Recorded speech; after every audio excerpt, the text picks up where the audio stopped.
जय मां गुरुवर गुरुवर जय मां गुरुवर गुरुवर। आज 25 साल का भक्ति मानव कल्याण संगठन का इतिहास है कि भक्ति मानव कल्याण संगठन से जुड़े कार्यकर्ता आज तक किसी सांप्रदायिकता के दम में गेम में लिप्त नहीं हुए। अपने धर्म पर गर्व करते हैं, उसी तरह दूसरे धर्मों का भी मान सम्मान करते हैं। नहीं, आज छोटी छोटी बातों में एक व्यक्ति का एक्सीडेंट हो जाए, एक गाड़ी वाला एक्सीडेंट करता है, दर्जनों गाड़ियां जलाकर राख कर दी जाती हैं। एक किसी राजनेता के साथ कोई घटना घटित हो जाए, पूरे मोहल्ले के गली चौराहे में मार्केट में आग लगा दी जाती है। यह क्या हो रहा है? अरे अपराधी अपराध करता, उसे कानून के दायरे में लाओ, उसे दंड दो, उसे सजा दो। निरापराधों को मत सजा दो, अपने विवेक का सदैव उपयोग करो। अतः उस दिशा में कार्य करना। जहां मेरे द्वारा कहा गया है कि आप अनेकों नाना प्रकार के व्रतों में उलझे रहते हैं, कभी ये व्रत कर रहे हैं, कभी वह व्रत कर रहे हैं, कभी वह व्रत कर रहे हैं। आप अन्य स्वेच्छा से कोई करना चाहे मेरे तो माना है, मगर आप सभी व्रतों को छोड़कर केवल एक व्रत को अपना लो, वही आपको दिशा देता चला जाएगा। आप केवल गुरुवार का व्रत रहना शुरू कर दो। गुरुवार ज्ञान का दिन है, माता आदि शक्ति जगदम्बा के ज्ञान का दिन है। मां के नाम पर वह गुरुवार का व्रत रहना शुरू कर दो, और जब माता आदि शक्ति जगदम्बा ज्ञान के नाम पर उस माता आदि शक्ति जगदम्बा की कृपा प्राप्त करने के लिए गुरुवार का एक दिन का व्रत रहना शुरू कर दोगे तो सभी देवी देवताओं की कृपा सहज भाव से प्राप्त हो जाती है। और गुरुवार का भी व्रत बहुत सहज सरल क्रम से बताया गया है। कोई ऐसा नहीं कि पीले वस्त्र पहनो, पीला भोजन करो, पीला दान दो, कुछ करने की जरूरत नहीं। प्रातःकाल से शुद्ध सात्विकता से परम सत्ता माता आदिशक्ति जगदम्बा की आप जो जहां जिस क्रम से जुड़े हो उनकी आराधना करो, पूजन करो, दिन भर व्रत रहो। दिन में थोड़ा बहुत स्वल्पाहार लेना चाहो ले सकते हो, और सूर्यास्त के बाद अगर घरों में हो तो माँ की पूजन आराधना करने के बाद घर में जो भी शुद्ध सात्विक भोजन बना हुआ हो, दाल चावल नमक रोटी, वह खा सकते हैं। असात्विक भोजन भरना हो। सफर में पड़ जाओ, दिन में आराधना नहीं कर सकते, सायंकाल स्नान करके पूजन करने का समय नहीं है, तो कुछ क्षणों के लिए माँ का ध्यान करके सूर्यास्त हो जाने के बाद सफर में जो भी शुद्ध सात्विक भोजन मिले वह शुद्ध सात्विक भोजन एक समय पर कर लो। गुरुवार के व्रत के विषय में मैंने विस्तार से लेख दिया है, उसे नित्य साधना की पुस्तक में या सिद्धाश्रम संदेश पत्रिका में उसे पढ़ सकते हैं। दूसरा, समाज के कल्याण के लिए मैं गुरुवार का व्रत स्वयं रहता हूं, और समाज के कल्याण के लिए शक्ति साधना का जो महत्वपूर्ण पर्व होता है, वैसे तो माँ के सभी दिन हैं, नवरात्रि पर्व महत्वपूर्ण होते हैं, मगर एक जो विशेष दिन होता है वह कृष्ण पक्ष की अष्टमी होता है।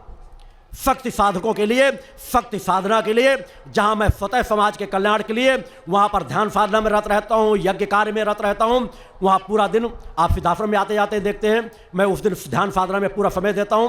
प्रातः लोगों को मिलने के भी समय नहीं देता, सायंकाल ही मिलने का समय देता हूं। वो बराबर मेरा प्रारंभ से वो यात्रा चली आ रही है। मैं मानवता के समाज के कल्याण के लिए वह यज्ञ अनुष्ठान पूर्ण करता हूँ, ध्यान साधना के क्रमों को पूर्ण करता हूँ। आपसे भी वही चाहता हूँ कि अगर आपको और व्रत रहना है तो कृष्ण पक्ष की अष्टमी को रह लिया करें। उसी सरलता के साथ साधना करना है, और कृष्ण पक्ष की अष्टमी रहने में और रास्ते हैं। किसी कारण से आपको कृष्ण पक्ष की अष्टमी छूट जाए, आपको भूल जाए, तो दूसरे दिन नवमी रह सकते हैं, और किसी दिन नवमी भी छूट जाए तो आप चतुर्दशी का व्रत रह सकते हैं। यह तीनों तिथियों का व्रत का फल एक समान रहता है। कई बार माताएं अशुद्धता की वजह से अष्टमी का व्रत नहीं रह सकती, तो नवमी रख ले, नवमी तो चतुर्दशी रह पड़ती है, चतुर्दशी कर ले, तीनों तिथियों का फल एक समान रहता है। तो कृष्ण पक्ष की अष्टमी को शक्ति साधना पर्व के रूप में बराबर आप लोग जिस तरह मनाते हैं उस तरह आगे भी मनाते चले जाएंगे। दूसरी चीज, गौ संरक्षण की बड़ी बड़ी बातें की जाती हैं। दुर्भाग्य है, पहले कभी किसी के आश्रम हुआ करते थे तो हर आश्रम में गाय जरूर रहती थी, मगर आज बड़े बड़े आश्रम बने हुए होंगे, वहाँ पे बातें गौ संरक्षण की जाती होंगी, मगर गौशाला नाम की कोई चीज़ नहीं होगी।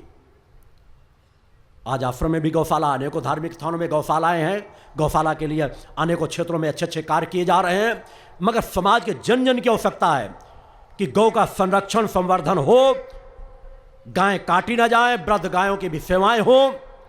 उसके लिए गौ सेवा दिवस के रूप में शुक्ल पक्ष की अष्टमी गौ सेवा दिवस के रूप में मनाया जाता है, जहां पर आपको गौओं की सेवा करना है। आपके घरों में है तो भी अधिक समय गौ सेवा को समर्पित करें। आप जिन आश्रमों से जुड़े हुए हो उन आश्रमों में गौशालाएं हैं तो वहां के लिए सेवा का आपका भाव हो। और अगर आप कहीं नहीं जा सकते तो कम से कम एक दिन के अपने उपार्जित धन को गौ सेवा के लिए समर्पित करें। वह आप जिस गौशाला से जुड़े हों, आपके रोडों में टहल रही गायों को है उनको चारा पानी की व्यवस्था कर दें। अगर आसपास की अगल बगल कोई गौशाला है वहां दे दें। आप किसी धार्मिक स्थान से जुड़े हैं, वहां कोई गौशाला है तो वहां पर भी गौओं की सेवा के लिए आप समर्पित कर सकते हैं। बूंद बूंद से घट भरता है। जब आप आगे चलोगे, कार्य करोगे, तो जो असमर्थ गाय हो जाती है, वृद्ध गाय हो जाती हैं, उनकी भी सेवा सहज भाव से होने लगेगी। केवल एक दिन का परिश्रमी का उपार्जित धन आप गौ सेवा के कार्यों में लगाने लगो। प्रथम तो प्रयास करो कि हर घर में गाय हो। मगर आज का जो परिवेश है, जिस तरह के मकान बने हुए, व्यवस्थाएं हैं, शहरी वातावरण है, गाय नहीं रखी जा सकती। मगर आप जो गांव में, ग्रामीण जोन में रहते हैं, प्रयास करो आपके घर में एक गाय अवश्य हो। गाय की सेवा करने का सौभाग्य आपको प्राप्त हो। ये बहुत विस्तार का विषय है गौ सेवा का, मगर उस गौ सेवा में आप प्रयास करें कि कम से कम एक दिन अवश्य समर्पित करें। जब एक दिन आप समर्पित करने लगेंगे तो आपके सभी दिन धीरे धीरे करके समर्पित होते चले जाएंगे। आश्रम में भी पंचयोग शक्ति सिद्धाश्रम में गौशाला स्थापित है, वहाँ पे गौ सेवा बराबर चलती रहती है और धीरे धीरे कर उस गौशाला का और विस्तार किया जा रहा है। सब क्षेत्रों में अनित अन्याय अधर्म बैठा है। धर्माधिकारी खोखले होते जा रहे हैं। धन बल बड़ा ही क्यों ना हो, बाहुबल कितना क्यों ही ना हो, राजसत्ताओं से कितने क्यों ना जुड़े हों, मगर धर्म से खोखले हैं। शायद पूरे विश्व में तलाशा जाए तो हाथ की उंगलियों में गिन लिए जाएंगे वो चंद लोग मिलेंगे जिनके पास कुछ साधनात्मक क्षमताएं हों। जादूगरी दिखा देने वाले अनेकों मिल जाएंगे, क्योंकि साधना करने में, तप करने में अच्छे अच्छों को अपनी नानी याद आ जाती है। त्रिपुंड रंग लेना, भगवे वस्त्र धारण कर देना बहुत आसान है। इसलिए मेरे द्वारा कहा जाता है, समाज में अनेकों लोग कह देते हैं हम तो भगवे वस्त्रों को नमन करते हैं। तो भैया फिर साधु संत सन्यासियों के पास जाने की क्या आवश्यकता है? 5 मीटर का कपड़ा अपने बाजार से जाओ, खरीदो भगवा वस्त्र का, उसके कपड़े सिलवा लो अपने घर के किसी सदस्य के नाम के, वो चाहे शराबी हो, जुआरी हो, कुछ भी हो। रोज 2 मिनट के लिए उसको पहना दिया करो, बैठा दिया करो एक आसन में, और उसके चरण धो लिया करो, उसकी आरती उतार लिया करो, उसका पूजन कर लिया करो। क्या आपको कृपा प्राप्त हो जाएगी? नहीं प्राप्त हो सकती। उसी तरह अपनी आंखें खोल के रखो। बहुत कुछ धर्म भटक चुका है। धर्म का तात्पर्य धर्माधिकारियों से है। खोजी प्रवृत्ति रखो, खुली आंखें रखो, मन मस्तिष्क खोल करके सत्य को जानो, तब कहीं अपना शीश झुकाओ। मैंने इसलिए इस तरह की सभी संस्थाओं का मैंने आह्वान भी किया है और अपनी चुनौती भी पेश की है कि समाज को आवश्यकता है कि आओ बढ़ करके, मैं हर जगह उपस्थित होने के लिए तैयार हूं, मगर एक आयोजन हो। साधकों के पास, ना मेरे पास इतना समय होगा, ना किसी दूसरे के पास भी होगा कि जगह जगह, मैंने कहा 8 यज्ञों मैंने जगह जगह अपने प्रमाण दिए हैं। और अब भी चाहता हूं कि एक ऐसा आयोजन हो जिसमें हमारे सभी शंकराचार्य उपस्थित हों, धर्माधिकारी उपस्थित हों, बुद्धिजीवी वर्ग का समाज इकट्ठा हो, मीडिया उपस्थित हो और सबके सामने कुछ प्रमाण हो। कुछ ऐसे प्रमाण हैं जिनसे स्पष्ट प्रमाणित हो सकता है कि क्या अपने हाथ के स्पर्श के माध्यम से किसी रोगी को आरोग्यता प्रदान करने की सामर्थ्य किसी के पास है या नहीं, वाक शक्ति के बल पर कुछ कर पाने की सामर्थ्य है या नहीं, क्या हो रही भीषण बरसात को निर्धारित समय में रोक देने की सामर्थ्य है या नहीं, क्या एक स्थान में रह करके दूसरे कहां किसी स्थान पर क्या हो रहा है इसकी जानकारी देने की सामर्थ्य है या नहीं, ध्यान की गहराई में समाज में डूब जाने की सामर्थ्य है या नहीं, सूक्ष्म शरीर को निकाल करके बाहर शरीर को जड़ बना देने की सामर्थ्य है या नहीं। इन सब चीजों को कुछ का परीक्षण हो सकता है, कुछ को प्रमाणित किया जा सकता है। यह सब कुछ संभव है, आवश्यकता है, मांग है इसकी। 32 साल के उम्र में शंकराचार्यों ने, एक शंकराचार्य ने 4 मठों की स्थापना कर दी थी। आपने ज्ञान का परचम फहराया था, परकाया प्रवेश का ज्ञान समाज को दिया था। आज क्या परकाया प्रवेश का ज्ञान किसी के पास है? आज किसी को जीवन दान देने की सामर्थ्य किसी के पास है? मैं सभी का आह्वान करता हूं, आओ। अगर वो सामर्थ्य तुम्हारे पास होगी तो मैं, अगर कहोगे सर काट के तुम्हारे चरणों में चढ़ा दूंगा, आजीवन कहोगे तुम्हारी गुलामी करूंगा, तुम्हारा दास बनकर के जीवन जीऊंगा। और अगर वह सामर्थ्य तुम्हारे पास नहीं है तो एक मां का रजकण, एक शक्ति साधक कहता है, इन सभी चीजों के प्रमाण मैं देने के लिए तत्पर हूं। आयोजन हो एक, अन्यथा मेरे कार्य अपने तरीके से समाज के बीच चल रहे हैं। मैंने अपनी चेतना अंशों के रूप में लाखों लाखों लोगों को बदलता जा रहा हूं, जिनके अंदर वह सामर्थ्य दे रहा हूं जो सामर्थ्य साधु संतों के पास नहीं है। उस दिशा में ही समाज को बढ़ा रहा हूं। और आना हो तो पंचयोग शक्ति सिद्धाश्रम में आकर देखो, वहां किस प्रकार मां की कृपा बरसती है, जहां अभी बहुत प्रारंभिक चरण है, मां के आश्रम के निर्माण का बहुत प्रारंभिक क्रम चल रहा है। मगर 2500 साल से 10 साल से जो मेरी वहां साधनाएं चल रही हैं, मैंने कहा मैं अगर चाहता तो वहां देखते देखते ही आश्रम बन जाता, मगर मैंने कभी अनित्य अन्याय धर्म का रास्ता नहीं तय किया। धीरे धीरे जहां जो कुछ हो रहा है, मैं सबसे पहले लोगों के हृदय में आश्रम बनवा रहा हूं, लोगों के हृदय में मंदिर बनवा रहा हूं। हर घर में चाहता हूं मां का ध्वज टंगे, हर घर शक्ति जल का पान करे, हर घर गंगा जल का पान करे। अगर हर घर हर तन मंदिर बन गया तो वह मंदिर जब अगर विलंब से भी बनता रहेगा, एक केंद्र समय के साथ वो भी कभी ना कभी बन जाएगा। एक वह आस्था का केंद्र है भक्ति मानव कल्याण संगठन, मानवता की सेवा के लिए। तीसरी धारा भारतीय सचेतना पार्टी राष्ट्र रक्षा के लिए तैयार की जा रही है। हम शक्ति साधक धर्म योद्धा जो तैयार कर रहे हैं, वो धर्म योद्धा ऐसे हैं जो अस्त्र शस्त्रों के उपयोग किए बगैर, ऐसे धर्म योद्धा हैं जो अपनी आत्मशक्ति के बल पर, अपने आभा मंडल के बल पर, अपने सत्कर्मों के बल पर, अपनी परोपकार की शक्ति के बल पर, अपनी मां की शक्ति के बल पर, अपने मां के गुणगान के बल पर, मां के जय घोष के बल पर, अपने संघनाद के बल पर धीरे धीरे करके समाज को बदलते चले जा रहे हैं। बोलो गुरुदेव भगवान की जय। मैंने समाज को वही पारसमणि दी है कि पारसमणि में तो केवल एक गुण होता है कि लोहे को ही सोना बना सकती है, मगर मैंने अपने शिष्यों को वह पात्रता दी है कि तुम्हारे संपर्क में जो आएगा वह तुम्हारे समान ही बनता चला जाएगा। इसीलिए मेरा एक एक शक्ति साधक 10-10 अधर्मियों पर भारी पड़ता है। निर्भीकता का जीवन जीते हैं, निडरता का जीवन जीते हैं। और वही मैं समाज को कहता हूं, तुम अपने आप को असहाय असमर्थ मत समझो, आ जाओ मां के ध्वज के तले, भक्ति मानव कल्याण संगठन की विचारधारा में अपने आप को समाहित कर दो। पंचो शक्ति सिद्धाश्रम के चल रहे मां के गुणगान की ऊर्जा को आत्मसात करो, तुम्हारा भी आत्मबल उतना बढ़ जाएगा कि तुम अधर्मियों अन्यायों का सामना करने में सामर्थ्यवान बन जाओगे, तुम सत्यवादी बन जाओगे, तुम्हारे मुख से सत्य के शब्द निकलने लगेंगे, तुम निडर निर्भीक बन जाओगे। आज तो पूरा समाज भयग्रस्त है, हर पल भय, अधर्मियों अन्यायों का भय, कभी किसी चीज का भय, कभी किसी चीज का भय, पूरा समाज भयग्रस्त है। भय से निकलो, उस परम सत्ता की कृपा के आनंद का एहसास करो, साधक बनो, साधिका बनो, फिर युग बदलेगा, फिर समाज बदलेगा। मगर उसके पहले तुम्हें अपने आप को बदलना पड़ेगा। अपने आप को एक सुगंधित पुष्प बना लो, उस सुगंधित पुष्प की सुगंध से कोई इनकार नहीं कर सकेगा। जो तुम्हारे संपर्क में आएगा, तुम्हारी विचारधारा के अनुसार वो जुड़ता सहज भाव से चला जाएगा। मेरी एकांत की साधनाएं सतत गति की ओर ही है। बहुत कम समय समाज के बीच मेरे पास देने के लिए है। हर पल मैंने पूरा जीवन समाज के लिए समर्पित किया है, मगर जब मैं यज्ञों की 600 यज्ञों की श्रृंखला की ओर बढ़ जाऊंगा तो मेरा अधिकांश समय अग्नि के समक्ष ही गुजरना है। एक एक यज्ञ में 11-11 दिन लगते हैं। अग्नि के समक्ष 7-7, 8-8 घंटे बैठना पड़ता है 108 यज्ञ संपन्न करने। मेरा बचपन से अब तक भी आध्यात्मिक जीवन रहा है। मैंने उस पथ से कभी भी अपने आप को विराम नहीं दिया। आज भी अधिकांशतः साधनारत रहता हूं। आगे की यात्रा भी मेरी अग्नि के समक्ष से जुड़ी है। मुझे समाज के किसी मान सम्मान की आवश्यकता नहीं। मेरा मान सम्मान इसी में है कि तुम अपना मान सम्मान करना सीख जाओ। तुम इस तरह के बनो कि तुम्हें समाज तुम्हारा मान सम्मान करे। तुम अपने आप को पवित्र बना लो, अपने आप को निर्मल बना लो, कुविचारों से दूर कर लो, नशे मान से मुक्त चरित्रवान बन जाओ, शक्ति साधक बन जाओ, माँ के शिष्य बन जाओ, माँ के भक्त बन जाओ। जिस दिन तुम माँ के भक्त बन गए, सच्चे भक्त बनते हैं, तुम्हें कुछ बताने की जरूरत ही नहीं रहेगी, कुछ समझाने की जरूरत ही नहीं रहेगी। माँ स्वतः तुम्हें समझाती चली जाएगी।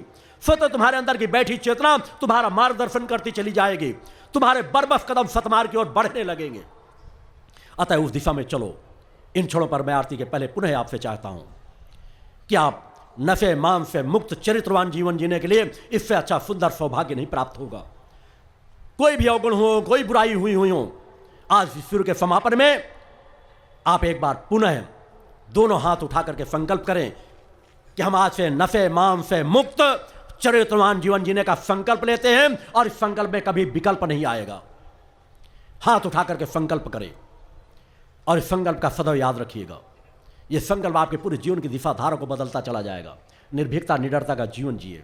हाथों को नीचे कर ले। बहुत से सरल मार्ग है। लोग कहते हैं कलिकाल है, कलिकाल है। तुम अपने आप के अंदर से कलिकाल को हटा दो, केवल मां को स्थापित कर लो। अपने हृदय में मां का वास करा दो। हर पल मां का ध्यान बना रहे, मां का स्मरण बना रहे।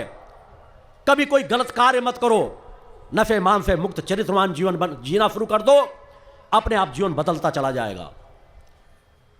आपका गुरु फतेह, अगर कभी भी कोई आपको संकल्प करा उस तरह जीवन फतेह जीता है। आपको अगर दुर्गा चालीसा पाठ के लिए कहा जाता है तो मेरे आश्रम में अखंड दुर्गा चालीसा का पाठ अनंत काल के लिए बराबर सतत चल रहा है। मैं फतेह नफे मान से मुक्त जीवन जीता हूं, चरित्रवान जीवन जीता हूं। मुझे इसकी आवश्यकता नहीं कि मैं ब्रह्मचर्य व्रत का जीवन जीऊं। मैं चाहूं तो दर्जनों शादियां कर लूं तो भी मेरे जीवन में कोई फर्क नहीं आएगा। मां ने मुझे पात्रता दी है कि मेरे जीवन में विकार स्पर्श नहीं कर सकते, मगर फिर भी समाज के कल्याण के लिए मैंने अपनी तीनों बच्चों के बाद जिस दिन से विचार आया कि अब मुझे किसी अन्य संतान की आवश्यकता नहीं है, तब से आज तक लेकर के मानवता के कल्याण के लिए हर पल हर क्षण पूर्ण मन वचन कर्म से ब्रह्मचर्य व्रत का पालन करता हूं। आप कुछ तो चरित्रवान जीवन जिए। मैं चाहे यदि मैं अपने सुख का जीवन जीना चाहूं तो मेरे लिए अनेकों रास्ते हैं, फिर भी मेरा पतन नहीं होगा, क्योंकि मैं उस अवस्था तक अपने जीवन को मैंने पहुंचाया है। हर पल साधना रत रहता हूं, मेरे विकार मुझे कभी प्रभावित नहीं कर सकते। मगर फिर भी ने कहा मैं विषय विकारों में कभी लिप्त नहीं रहा। जन्म मरण की परंपरा बनाने के लिए तीनों प्यारी बच्चियां पूजा संध्या ज्योति हैं, जो हर पल मेरे मार्ग पर चल रही हैं, मेरे बताए मार्ग पर चल रही हैं। धर्मपत्नी है जो मेरे विचारधारा के अनुसार अपना पूरा जीवन जी रही है। मेरे से अच्छा सुंदर गृहस्थ शायद किसी का नहीं होगा। विषय विकारों से सुख शांति नहीं मिलती, त्याग साधना तपस्या से सुख शांति मिलती है। अपने जीवन को परोपकारी बनाओ, घर को सात्विक पवित्र बनाओ, मन में कुविचार 24 घंटे ना हावी रहें, उनसे दूर हटो। तब आप माँ के चरण पर जब बैठोगे तो मन प्रसन्न रहेगा। माँ की आराधना करोगे तो माँ की आंखों में आंखें डाल करके माँ की कृपा को प्राप्त करने का सौभाग्य प्राप्त होगा। माँ के चरणों की तरफ जब देखोगे तो आपकी आंखें कहीं झुकेगी नहीं कि मैं कुविचारी हूँ, मैंने अपराध किया है। आपसे पूर्व में कोई भी अपराध हुए हों, जहाँ से मार्ग आपको मिल गया है बस वहाँ से अपराधों को करना बंद कर दो, आपका जीवन संवर जाएगा, बदल जाएगा। बहुत सहज सरल मार्ग भक्ति मानव कल्याण संगठन का मार्ग दिया गया है। उस सहज सरल मार्ग पर आप लोग चलो, उस सहज सरल मार्ग पर आप लोग बढ़ो। कर्म आपको करना है। एक कान से सुनकर दूसरे कान से निकाल दोगे, जीवन में परिवर्तन नहीं आएगा। मैंने ध्यान साधना के बहुत सरल क्रम बताए हैं। ओम और माँ बीज मंत्र आपको दिए हैं कि आप बड़ी साधना आराधना नहीं कर सकते हो, करके देख लो। शांत चित्त होकर बैठकर कहीं बैठ जाओ।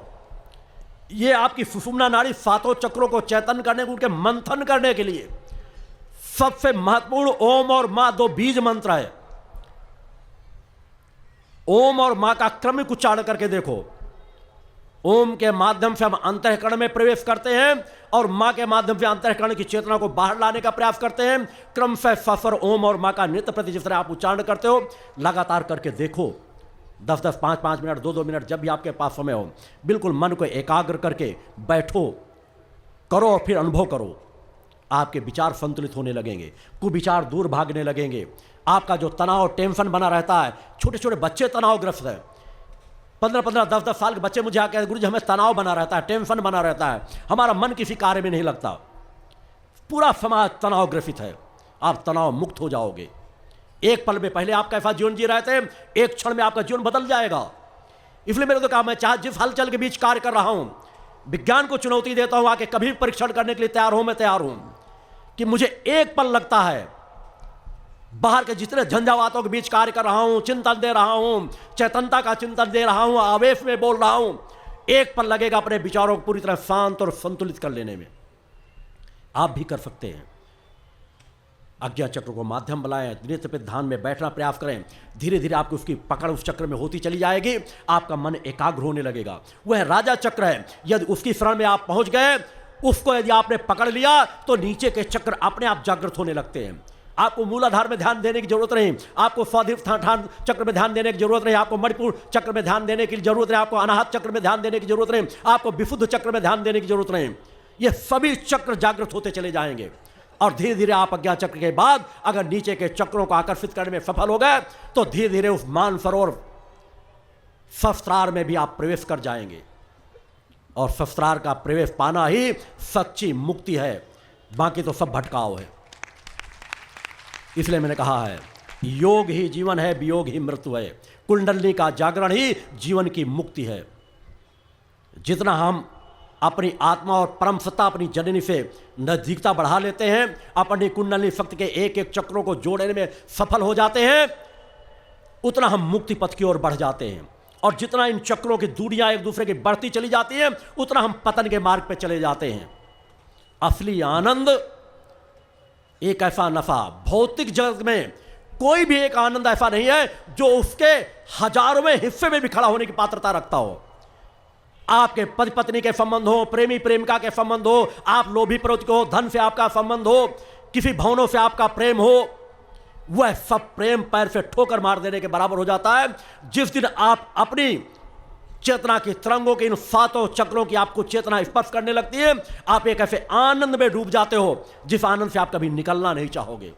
आपका गुरु भी इसी आनंद में डूबा रहता है, मगर डूब करके केवल अपने निहित स्वार्थ के लिए नहीं बैठा रहता, हर पल परोपकार की चेतना तरंगे समाज में डालता है। एक एक पल मैंने साधना की समाज कल्याण को समर्पित की है। अलौकिक आनंद है, अलौकिक तृप्ति है। अपनी सुषुम्ना नाड़ी का लाभ लो, अपने अंदर जो शिव शक्ति बैठी हुई है उसका आनंद लो। अलौकिक तृप्ति है, अलौकिक चेतना है। कम भोजन करके भी आप चेतनता का जीवन जी सकते हैं, निराहार रह करके भी आप चेतनता का जीवन जी सकते हैं। आपका आभा मंडल प्रकाशित होने लगेगा, वो तरंगे आसपास के वातावरण में प्रभाव डालने लगेगी, आप एक ऊर्जा शक्ति से परिपूर्ण हो जाओगे। आप अपने बच्चों को बचपन से उस दिशा में मोड़ो, बहुत कुछ बदलता चला जाएगा।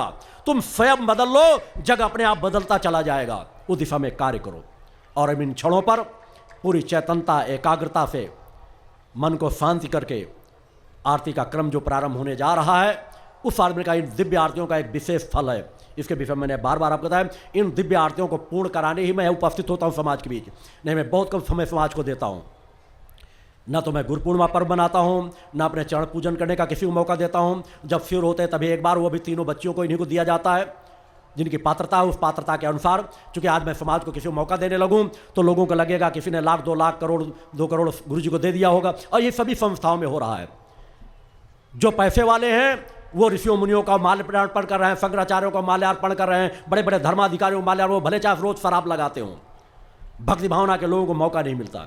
इसलिए आपकी भावनाएं कहीं आहत न हो। आपकी अपनी ही गुरु बहनें, ये भी शिष्यों के समान। मैंने कहा इनका मेरा बेटियों से रिश्ते से अपेक्षा एक गुरु शिष्य का रिश्ता ज़्यादा है। ये भी वही भावना रखती हैं, ये भी वही समर्पण रखती हैं, इनके अंदर भी वही निवेदन का भाव रहता है। और धीरे धीरे निश्चित है इनके रगों में मेरा खून दौड़ रहा है, ये मेरे ज़्यादा सानिध्य में है, इसलिए इनकी वह पात्रता आ रही है। इसलिए आप लोग देखते हैं जब समाज के बीच जाती हैं, इनके विचार वही निकलते हैं कि आप लोग कई बार कहने के लिए बाध्य हो जाते हैं कि गुरुदेव जी ये लोग जब बोलती हैं तो लगता है आप बोल रहे हो। और यही मैं चाहता हूँ, यही शब्द आपके अंदर से निकले। मैं चाहता हूँ यही मेरा हर शक्ति साधक उस अवस्था को प्राप्त कर ले कि जब वह बोले तो लगे मैं बोल रहा हूँ। मगर उस यात्रा को तय करो, शोधन करो अपने शरीर का, तपस्वी बनो, सच्चे माँ के भक्त बनो। इसके अलावा और दूसरा कोई मार्ग नहीं है। अतः उन भटकाओं से दूर हट करके ये तीनों बच्चियाँ आप लोगों के प्रतिनिधि स्वरूप आरतियाँ कर रही हैं। आप लोग अपने अपने स्थान पर जब गुरु आरती हो रही हो तो जो लोग आप यहाँ से जुड़े इस भाव को रखेंगे, जो किसी अन्य गुरु से जुड़े हुए हैं अपने अन्य गुरु का ध्यान चिंतन स्मरण कर सकते हैं। दिव्य माँ की आराधना जब हो रही तो माँ तो जगत जननी सभी की हैं, देवादिदेवों की, ब्रह्मा विष्णु महेश की भी जननी है। उन जननी का जब हम आरती करें तो पूरी निष्ठा विश्वास से, समर्पण स्तुति करें तो निष्ठा विश्वास से। एक रात आरती ही जीवन को बहुत कुछ बदल देती है। आवश्यकता हुआ मन वचन कर्म से एकाग्र होकर के की गई हो, बहुत कुछ स्थितियाँ एक क्रम से प्राप्त की जा सकती हैं। अतः उस दिव्य आरती को प्रारंभ करेंगे और अगले शिविर में भोपाल में पुनः मुलाकात होगी। इन्हीं शब्दों के साथ मैं अपना पूर्ण आशीर्वाद आप समस्त लोगों को समर्पित करता हूँ। बोल जगदम्बा माते की जय। या देवी सर्वभूतेषु शक्तिरूपेण संस्थिता, नमस्तस्यै नमस्तस्यै नमस्तस्यै नमो नमः। पंच ज्योति शक्ति तीर्थ सिद्धाश्रम, माँ की कृपा और गुरुदेव की अमृतवाणी का पावन संगम। एक ऐसी पवित्र भूमि जहाँ माँ भगवती की ज्योति हर दिल को रोशन करती है, जहाँ परमहंस योगीराज श्री शक्तिपुत्र जी महाराज के चरणों में बैठकर हर मन की पुकार सुनी जाती है। पंच ज्योति शक्ति तीर्थ सिद्धाश्रम, जहाँ हर कदम पर साधना, हर सांस में भक्ति और हर पल में जन कल्याण की सुगंध बिखरती है। आओ इस अलौकिक यात्रा में शामिल हो और देखो कैसे एक आश्रम ने करोड़ों जीवन को बदला। युगवंदनीय धर्म सम्राट, युग चेतना पुरुष सद्गुरुदेव परमहंस योगीराज श्री शक्तिपुत्र जी महाराज के पावन चरणों में कोटि कोटि नमन, वंदन और प्रणाम। उनकी कृपा से एक ऐसी पवित्र स्थली का सृजन हुआ जो तप, योग, ध्यान और साधना का स्वर्णिम केंद्र है। यह है मध्य प्रदेश के शहडोल जिले की ब्योहारी तहसील में बसा पंचज्योति शक्ति तीर्थ सिद्धाश्रम, जिसकी नींव परम पूज्य गुरु वर्श्री ने 23 जनवरी 1997 को रखी। तब से यहाँ मां भगवती की अखंड ज्योति जल रही है और 15 अप्रैल 1997 से श्री दुर्गा चालीसा का अखंड पाठ अनंत काल तक जन जन के कल्याण के लिए गूंज रहा है। हर सुबह और हर शाम जब सूरज की किरणें और चांद की चांदनी सिद्धाश्रम को चूमती है, तब परम पूज्य गुरुदेव जी माता भगवती आदिशक्ति जगत जननी दुर्गा जी सहित सभी देवी देवताओं और सहायक शक्तियों की आरती करते हैं। इस पावन बेला में भक्तों के हृदय मां की भक्ति में डूब जाते हैं।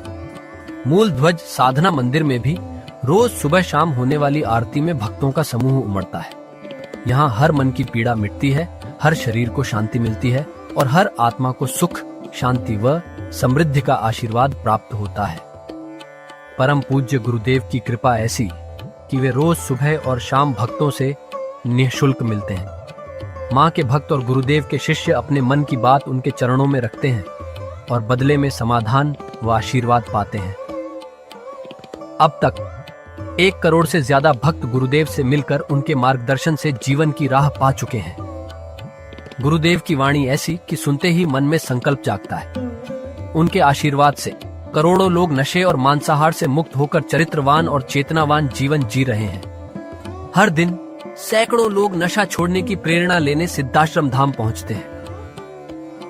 पूज्य गुरुदेव के 20 लाख से अधिक दीक्षा प्राप्त शिष्य आज के अधर्म और अन्याय के दौर में भी मां की ज्योति से अपने घरों को आलोकित करते हैं। वे साधनात्मक जीवन जीते हुए आत्म कल्याण और जन कल्याण के पथ पर चल रहे हैं। क्या यह चमत्कार नहीं? सिद्धाश्रम धाम में पिछले 28 वर्षों से मां अन्नपूर्णा भंडारा चल रहा है, जहां सुबह शाम हजारों भक्तों को स्वादिष्ट और पवित्र भोजन मिलता है। और सुनो, यहाँ ठहरने की व्यवस्था भी पूरी तरह निःशुल्क है। क्या ऐसी जगह कहीं और मिलेगी जहां हर सुविधा मां की कृपा से मुफ्त हो? सिद्धाश्रम धाम की पावन सरिता के तट पर बनी त्रिशक्ति गौशाला देखकर भक्तों का मन आनंद से भर जाता है। हर महीने शुक्ल पक्ष की अष्टमी को गौ सेवा समर्पण दिवस मनाया जाता है, जब परम पूज्य गुरुदेव और पूजनीय शक्तिमयी माता जी अपने हाथों से गायों को रोटी खिलाते हैं। यह दृश्य देखकर हर भक्त का हृदय गदगद हो उठता है। गौशाला के पास ही स्वामी श्री राम प्रसाद आश्रम जी महाराज की समाधि मन को शांति देती है और पास ही दानवीर गुफा स्थल हर किसी को असीम शांति का अनुभव कराता है। हर साल शारदीय नवरात्र में सिद्धाश्रम धाम में शक्ति चेतना जनजागरण शिविर का भव्य आयोजन होता है। लाखों भक्त यहाँ योग, ध्यान और साधना सीखते हैं, गुरुदेव के चेतनात्मक चिंतन को सुनते हैं और मां की अलौकिक आरती का आनंद लेते हैं। मां की कृपा और गुरुदेव का आशीर्वाद पाकर हर भक्त धन्य हो उठता है। 23 जनवरी सिद्धाश्रम स्थापना दिवस एक और पावन अवसर है। इस दिन अखिल भारतीय सिद्धाश्रम दौड़ प्रतियोगिता, योग भारती सामूहिक विवाह और शाम को सुर संध्या व कवि सम्मेलन का आयोजन होता है। क्या मजा है जब भक्ति और संस्कृति का ऐसा संगम देखने को मिलता है। सिद्धाश्रम धाम का जनसंपर्क कार्यालय हर जानकारी का खजाना है। यहाँ से मासिक सिद्धाश्रम पत्रिका और साप्ताहिक संकल्प शक्ति अखबार मिलता है, जिसमें गुरुदेव की ऋषिवाणी और प्रेरक लेख पढ़ने को मिलते हैं।